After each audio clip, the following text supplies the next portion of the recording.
just been astonishing. After yesterday's massive trillion-dollar dive in U.S. stock markets because of Trump's tariff chaos, today he was not at all chastised by yesterday's market reaction. His pronouncements and mumblings on tariffs got even more chaotic and incoherent, and the Dow dropped yet another 500 points today. And then at the end of the day today, after 2 days of that, Republicans in Congress did something truly amazing. Republicans are facing this political situation now, right, where the markets are tanking.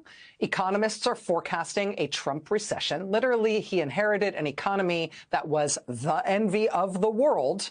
And in less than 2 months, Wall Street's in a tailspin, and economists are upping their predictions of a U.S. recession by double digits per day.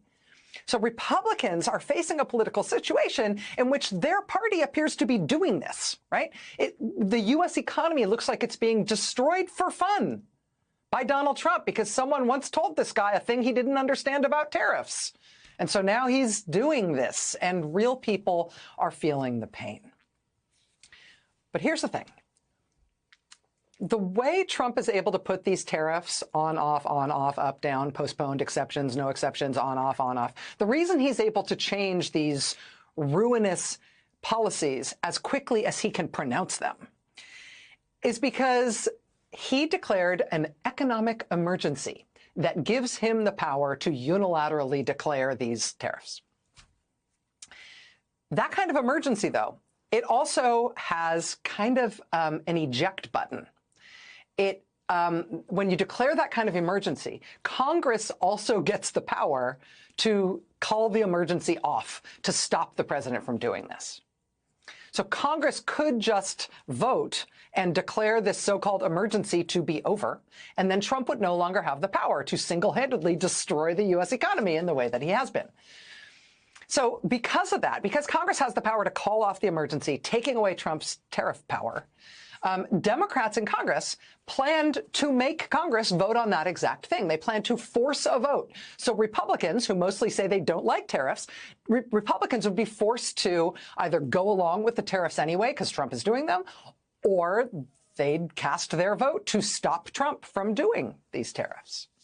What would Republicans do confronted with the need to make up their mind on a vote like that, right? How would they deal with not just the prospect of opposing Trump, which inherently makes them cry and hide immediately, but then on the other side of it, the other side of that vote is this very real pain and loss of money, and, you know, they and their constituents and the businesses in their district are all feeling and facing. It's real.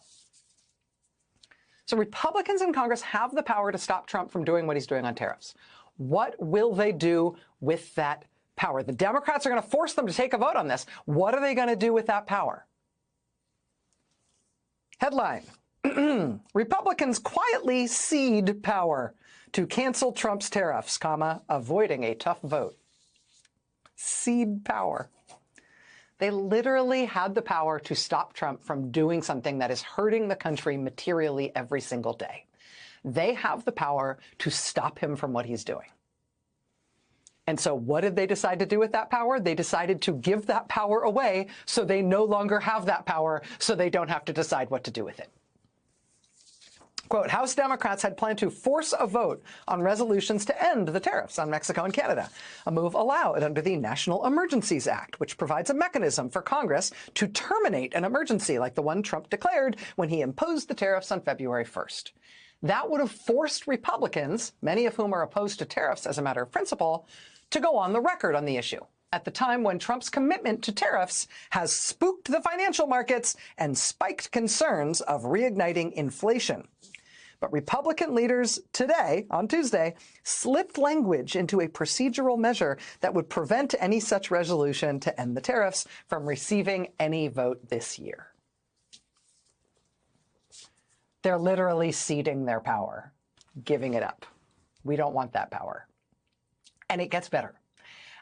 In order to give up their power, in order to save themselves from the terrible dilemma of whether or not to cast a recorded vote on whether or not Trump should be allowed to keep hurting the country on purpose, in order to avoid having to cast a vote on that, Republicans had to figure out some way out of this trap. They had to come up with some way out of the provisions of this national emergency law. I mean, the national emergency law says Congress can end the emergency.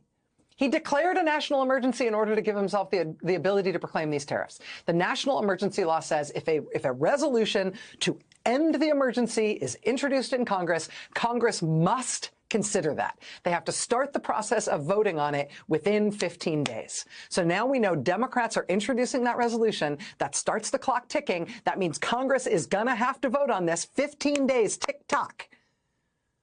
In order to get around that binding requirement in the law, what did Republicans do? They proclaimed that between now and the end of this Congress, that is just one long day. That's just one day. The whole rest of the Congress. I am not kidding. Quote, each day for the remainder of the 119th Congress shall not constitute a calendar day for the purposes of this emergency declaration. The New York Times tonight called it a, quote, particularly unusual contortion. Republicans in Congress, quote, essentially declared the rest of the year one long day, so that 15 days will never elapse and they will never have to vote. And that is how the Republican-led Congress voted to give away its own power to Donald Trump, so hopefully no one would know that they were actually responsible for not stopping him when they could have. Think it's going to work? Think nobody's going to notice what they did? I mean, with what Trump is doing right now, whatever happens to the markets and to your retirement account and to prices in the stores and the weakening of the dollar and failing small businesses where you live and failing large businesses the longer this goes on, I mean, just remember, Republican members of Congress had the power, very simply, to stop him from doing this. And they explicitly gave that power away so they wouldn't have to do it.